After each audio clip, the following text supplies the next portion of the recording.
There's just something episodic shows will always have over story-based shows for me. To be able to jump in at any time with little resistance, to be able to cover a wide variety of topics even if it is in an 11-minute vacuum, my channel is built off of hopping around a show in a non-sequential manner. However, one con that plagues a lot of episodic shows is given how easy it is to cover a lot of topics, you can get boring very quickly. Also plug in my Discord. I look back on a lot of episodic shows that I like, and either they're in the first camp where each episode was approached like it mattered in a vacuum, or each season had a chunk of memorable episodes that were great when viewed together. The former allowed for very great memorable episodes that stand well on its own, while the latter rewards you heavily for watching episodes prior because while their dynamic either minimally builds or resets to zero each time, you have all of the history prior, like the great races in Johnny Test, the mini arcs within King of the Hill, Rigby's graduation arc, all of the built-up relationships within Gumball, the Remy Bucks Aplenty rivalry within Fairly OddParents, and the baby arc within We Bear Bears. It's still a primarily episodic show, but it gives you repeat themes that are enhanced through watching other episodes, even though you don't need to watch them to understand what's going on in said episode.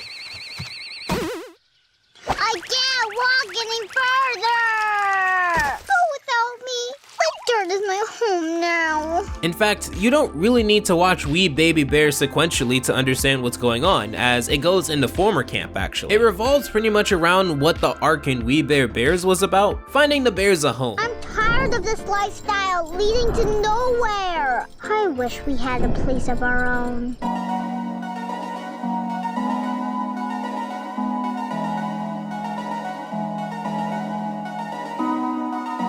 They travel within the magical box, to which the first episode explains that a shooting star gave the box powers, and each episode revolves around a different home that they try out only to realize that it isn't the right one. It's a similar format to shows like Wander Over Yonder, where each episode was in a different world. I don't necessarily think this is too bad of a concept, especially because it allows both the viewer and team to explore a lot of different areas and concepts without needing to tie it together in a complex way. It's with that when watching these 10 episodes on HBO Max, I have come to find these episodes to be just okay. Like, some stand out well, such as BOO-DUNNIT and Bug City Sleuths, probably the best episodes out of the bunch, because within those episodes, coincidentally both mystery episodes, they use their environment to the best of their ability, cover a wide variety of wacky characters, and everyone shines in their own way. In the former, it revolves around their magical box getting stolen, with Grizz, Panda, and Ice Bear on the case to find out who done it.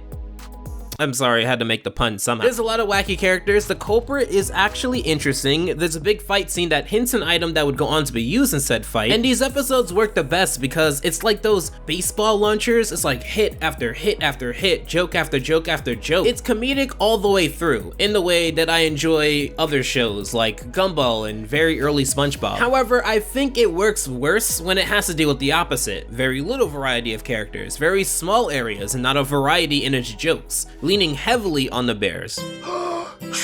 Let's celebrate!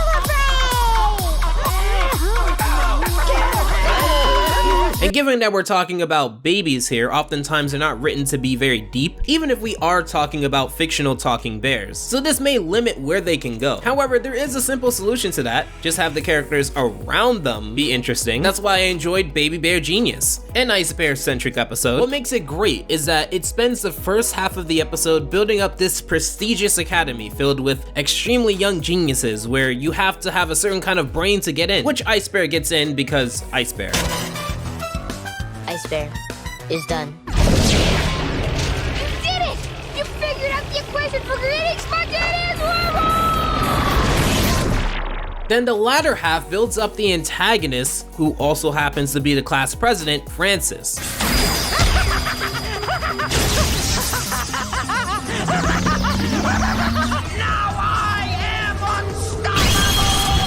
It's not that Grizz or Panda or anything special within this episode because it doesn't matter. And while not completely perfect, as the episode nails the point home that everyone hates Francis, but they stay, and Francis doesn't even want them there, but he doesn't kick them out. Francis would help carry the episode by being the perfect match for Ice Bear, being this loud, arrogant diva to Ice Bear's calm, cool, and collected self. You would see this in the worst execution within Meat House. While not like a terrible worst episode of the year candidate or anything like that, it's just very boring when you realize that not only does Ice Bear and Grizz turn into the same character, alongside the character that we do see, who is also quite dull, but it goes into another problem I have with the series already, which is this insistence on having the exact same Panda and Grizz tension every single time, where Grizz is loud and proud and Panda's soft and shy, but Grizz gets in trouble and Panda saves the day. It's not that interesting of a setup to stretch it into 5 episodes, nor is it the only way that you can deal with the clash between an extrovert and introvert. You never eat meat? Even when it's free? What's the deal? Well, the meat industry has a negative impact on the planet. And I think we... The planet? My dude, the planet belongs to us. Getting back to the meat house, as you may or may not know, Panda is a vegetarian, so going to a meat house is not ideal for him. But they don't care because they get to eat. They eat themselves into a food coma, literally after not listening to Panda, that the house was cursed, and guess who saves the day? Without me. It would be a neat concept if I didn't already see the bears do that in like 5 of these 10 episodes out already.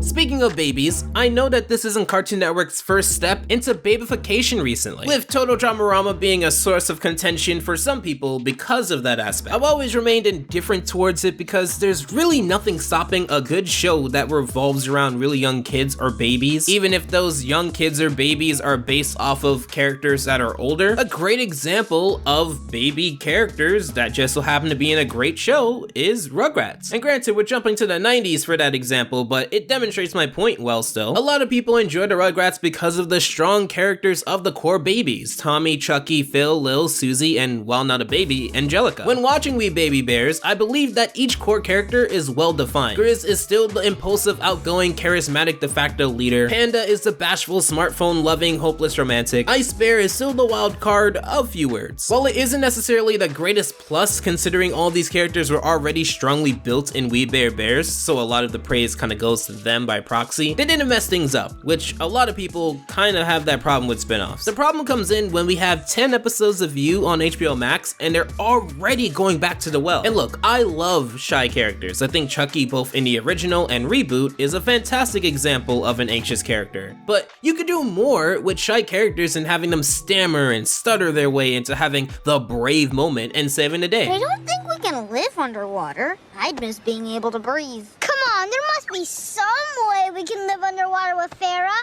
Use that big, beautiful brain of yours! In The Little MER-BEAR, for example, we see the bears trade their ability to breathe oxygen for a life under the sea via a magic oyster, where Panda, smitten by a mermaid, rolls a nat 1 and gets an aquatic variant that can't swim like the others. Even though pandas can swim, bears are great swimmers, but through wanting to re-roll on his aquatic form, separates the oyster from its pearl, leading Panda to have to swim through stingrays to save the day. And it's a heroic feat if they didn't already do that exact same formula in Meat House and to a lesser extent in Pirate Parrot Polly. Granted, in the production order, someone may say that The Little MER-BEAR is first, and then there is Meat House and Pirate Parrot Polly, but given that all of these episodes came out on the same day, I feel like that argument's kind of moot.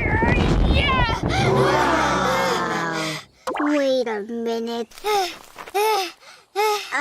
I think you have to lift the sword out of the stone. He lifted the sword! And speaking of those episodes, there's another episode, EXCALIBEAR, which revolves around that exact same dynamic where Grizz is too confident and hard-headed to listen to reason, ends up getting into trouble, and someone saves the day. While in Pirate Parrot Polly, we did get a great antagonist out of it, EXCALIBEAR is just a waste, and one of the 2 episodes I don't think I'd be revisiting anytime soon. One of the greatest things about episodic shows, where you have characters so strongly set in stone, is that you don't always have to play the most obvious hand to get a great episode. So as you may think, EXCALIBEAR basically revolves around Grizz pulling the sword out of the rock, kind of, and becoming the king. Imagine if Panda was the one to remove the sword from the stone, and he ended up being the king of the land. Maybe he gets overwhelmed with it all, but continues to keep going because of a love interest. Maybe he feels the guilt of his brothers enjoying the home and decides to push through all of that pain. Maybe he gets social media points for being royalty, and that drives him to want to be a king. Maybe there's a side of him that comes out when he gets to be the leader because he's not always the leader, because Grizz is always in charge. These are all more interesting than Grizz is being dumb, but bold, and Panda and Ice Bear save the day, and they never address why. The craziest thing though is that within these episodes and outside of these episodes, they never have to address it. You wanna know why?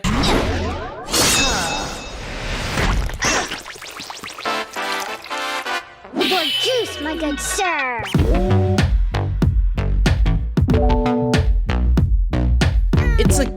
show. A very, very cute show. As much as the episodes have a lot of good and bad qualities to them, and the characters, while memorable and strong, have a crutch, the art style is amazing, and they definitely do a lot of amazing things within the budget that they have. In fact, I very much enjoy the intro, taking a few pages out of the Powerpuff Girls reboot and Glitch Deck book and having this very graphics-heavy intro. They use some animation conventions that you would see more in anime, and they're not shy when it comes to the usage of simplifying their already quite simplified character design. It works really well, and despite any issues that I may have, I strongly believe the show will do well, and I think the show should do well, because it's 3 baby bears in a cute art style coming from a great show with a different world and adventure in each episode with sugar and spice and everything nice to drive the point home that these are the cutest baby bears on the block. I only wish that we had some more interesting concepts to dive into. It doesn't have to be anything crazy, or that we just see more variety with that Grizz dumb panda shy dynamic that they seem to like so much. We're talking about a trio of characters who've had an incredible run already, and there's a ton of ideas that you can still do in baby form. Definitely plenty that you don't have to be repeating things in the first 10 episodes. If I were to rank what I saw informally, it would probably be something like, at least from worst to best, the Magical Box, because that's a terrible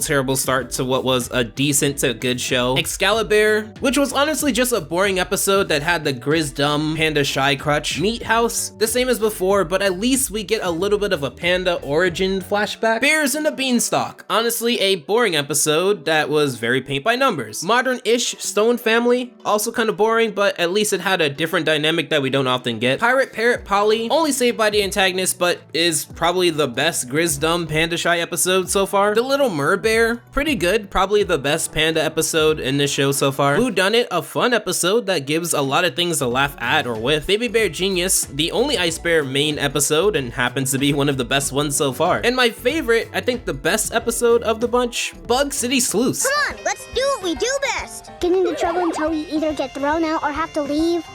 Yes, that does happen a lot. I may go back and talk about the episode in depth, however, maybe in a versus form, I'm not too sure yet. It just has a lot of twists and turns, memorable characters. It's just overall very simple but fun. It's a well-executed world, and maybe as the staff gets a better grasp on what they want to do, we might get more episodes like that. I know that there's 10 more episodes that are out, and they've already confirmed a season 2 on the way. But for right now, We Baby Bears is the cutest, boring show that I've seen in a long time, that if you're a big fan of We Bare Bears, you should watch. I think you would find a lot of enjoyment out of it. But there's a lot of alternatives out there that are better, that are achieving what We Baby Bears is achieving. Until then, check out these episodes on the side. Let me know what you think in the comments down below.